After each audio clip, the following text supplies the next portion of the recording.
I'm Candace Chow. We're going to start with a short finance meeting, followed by our working board meeting. So I'm going to call the finance meeting to order at 7:10 p.m.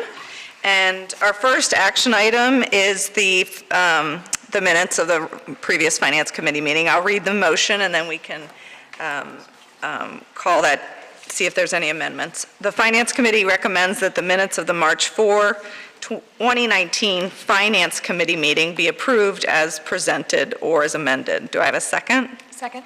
Okay. Any questions or comments about the minutes?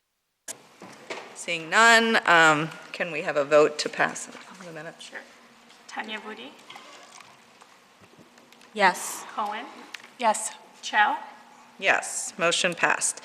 And just for those who haven't been to a finance meeting, it's a sub of our larger board, so that's why only a few of us have to motion or act on motions for this. Our next discussion item is a quick budget update, and I will turn it over to Raphael and Kathy for any comments. There is a memo in your board packets that references the current budget status. So there is a brief memo in the packet. The budget for FY 1920 is being built. We are currently working on individual department budgets and programs. We are reviewing assumptions used to build long-term projections. We know that revenues, property tax revenues, will be increasing by 2.1%, which was the CPI for 2017. We are, during our work, our meetings with departments, we are making sure that the non-personnel expenditures are within the CPI. The big unknown, of course, are the salaries for next year. So they are currently estimated, salaries for DEC members and also teacher assistant association, as well as administration. We know the cost of medical insurance. We know it's going to be approximately 3.5% next year.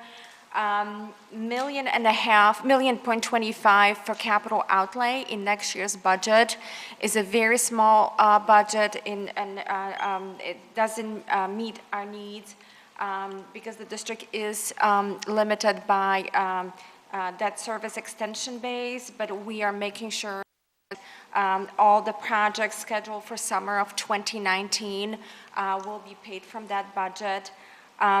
The draft tentative budget will be brought to the Finance Committee in June. Tentative budget will be presented in August, and the final budget will be presented and adopted in September. At the next meeting, we'll be sharing with the board site expenditure report. We've been working with Afton Partners on, we've been dissecting our expenditures at General Ledger. ESSA, Every Student Succeed Act, is a new law passed by the state, and the next report card presented in the fall of 2019 will have that information. We will also have that information for the board next month, which will become our baseline. We will see how much the district is spending per student, per individual buildings. As far as the state and revenues for next year's budget, they're gonna be flat. District 65 is classified now as Tier 4. There are 4 different tiers, and Tier 4 is the highest in terms of the funding. We are considered property-rich school district, and because of that classification, our chances of receiving any of the new evidence-based state funding are very small. So these are the pieces that we know. There is still a state budget that hasn't been passed. We are watching. We're going to be incorporating that into the FY20 budget. Thank you, Kathy. Raphael, any? That's it. Okay. Questions from members of the board about the update? No? Okay. And we will look to more information in May. And then our second discussion item is related to a refunding of the 2011 bonds and the timeline of that. If you could just start by telegraphing for us why we're looking at a refund for folks that maybe haven't been tracking with this up until now, and what that will do for us, that would be helpful. If you remember back on March 18 board meeting, when the board approved the 5-year capital project, what we talked about is the fact that there's a great need for capital projects in the district, but based on the passage of the referendum, the board decreed that $1,025,000 a year will be used for capital projects, except the need of the district is far greater than that. So in an attempt to try to leverage some of the resources that we have, we looked at creative ways to try to get more resources to be able to do more. We have 17 buildings. This building here is one of the newer ones that was built back in 2001, I believe. We have some of the buildings that were built as far back as 1911 that they need a lot of TLC. We have issues with roofing. We have issues with masonry. We have some tuck pointing need. So in trying to come up with a creative way, we determined that a bond that was issued back in 2011 is now callable, which means we have the opportunity to refund it, which is similar to refinancing your mortgage at home, something similar to that. And the beauty of this particular refunding is, if you've been following the news, interest rates have actually been trending down instead of going back up. So this gives us the opportunity to be able to use the refunding to be able to get about $5.4 million out to do more of the capital projects. In doing this, the funds can only be used for capital project. It's earmarked just for that. We cannot use it for anything else. So that's the reason why we're bringing this. If the board will approve to do just that, there are timelines that we have to go through in order for this to be done. The closing date for the bond will have to be in December for this callable bond. So that's the information. What I've asked a bond company, Raymond James, to come here and kind of talk to the board a little bit about the process required to get the refunding done. Elizabeth Hennessy from Raymond James, please. Thanks, Raphael.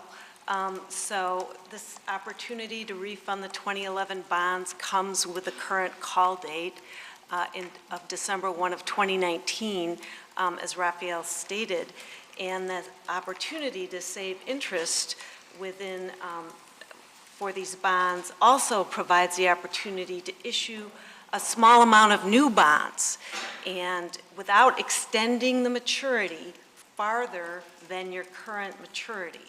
So what we've looked at is issuing about $5.4 million of new working cash fund bonds to soak up some of those savings, plus an accumulated fund balance in the debt service fund that can only be used for bonds to fund capital projects. In order to have access to the new money, the statute requires an authorization process for working cash fund bonds. And in your board packet, I believe you have a memo and a schedule that sets forth this process. Sorry. So tonight we're discussing the proposed financing schedule, and at your meeting on April 22nd, the board will consider a resolution of intent to issue up to $5.5 million of working cash bonds. And we estimate that amount a little bit higher because interest rates have been trending down, and the lower interest rates go, the greater the savings and the greater the new money you can get from that same cash flow stream. So the resolution of intent authorizes the issue of new bonds, and we'll also call a public hearing for your regular meeting May 20th. Now, the resolution of intent is then published in the local newspaper, and that begins a 30-day petition period. Within 30 days, 10% of the registered voters would submit a petition objecting to that bond issue, then the issue would have to be voted on at referendum. The public hearing is also noticed in the paper and would be held then at your regular meeting on May 20th. Then we would come back to the board at your meeting August 19th to look at the parameters bond resolution. That authorizes the actual sale of the refunding and the 5.5 million new money. That would also delegate the final pricing authority to Raphael and the board president or the head of the finance committee, whatever the board felt was most appropriate. We would then sell the bonds in September and look to close that bond issue October 3rd, which is within that current call period of the 2011 bonds, December 1 of 2019. So I'll just pause there and see if anybody has questions on the process. Can I just underscore two things that you and Raphael have said? One is that the $5.3 million can only be used for capital expenditures. And two, that by doing this, we're not going to be extending our debt beyond where it is today. Exactly correct, yes. Thank you. Any other questions? We have been talking about this and relative to what it will enable us to do in terms of fulfilling our commitment on more secure double-door entries in the near term versus having to push that out. And so we don't have any. Just one more question. Can you predict, are there going to be any other times where there will be callable bonds in the near or later future? Yes. The good news is that all the bonds outstanding that are payable from the debt service extension base are generally callable 9 or 10 years after the issuance. So pretty much every 2 to 3 years, another bond will be callable, and if the market persists with these low rates, we'll have opportunity to do similar refinancings and reissuances in the future. Elizabeth, thank you. How long have we worked with Raymond James? 2 years now? Yes, since On bonding. 2017. Okay, so having been here those years and previous, I just want to say we have an excellent partner in Raymond James in helping us, along with Raphael and Paul, being creative and looking for ways to use money and to have money without spending new monies. And it's not easy to do, especially in this climate. So we've said that we want to keep within some really firm constraints in terms of our fiduciary responsibilities, yet we have a lot of need. And so how can we be creative? And thank you, Elizabeth, for helping us do that. Thank you. So there's no vote for this, right? And I just want to make one quick, again, thank you for being so clear and helping us understand the options here. And then it's a question for Raphael. At the next Finance Committee meeting, could we expect to see an update on the 5-year capital projects plan then? Or when would we have to wait until after in the fall, we'll see an update once we've gotten the... I was thinking we can do that in February, is to do the capital update. Okay. Since you approved one just last month. Right. So the next one is not due up. We do one every year. It's Okay. not due up till February of Okay. 2020. So that's what we incorporating this. Yes, This yes. funding. Okay. Since it doesn't close till December. Okay. What we may want to do is, at the April 22nd board meeting, a presentation about the bond, just so the member of the public can get a feel for the thought behind it.